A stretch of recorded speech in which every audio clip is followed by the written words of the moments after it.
Welcome.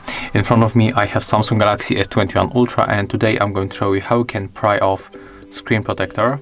So at the first, let's put it like that, and we have to put our finger, our nail from one of the edge, for example here, and we have to make something like that.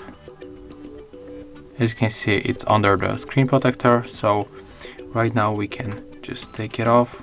Do it slowly, don't break the glass. And as you can see, here it is. Right now we can easily use our device. So that's how you can easily take off tempered glass from your screen of Samsung Galaxy S21 Ultra. Thank you guys for watching, leave thumbs ups, comments and subscribe to our channel. See ya!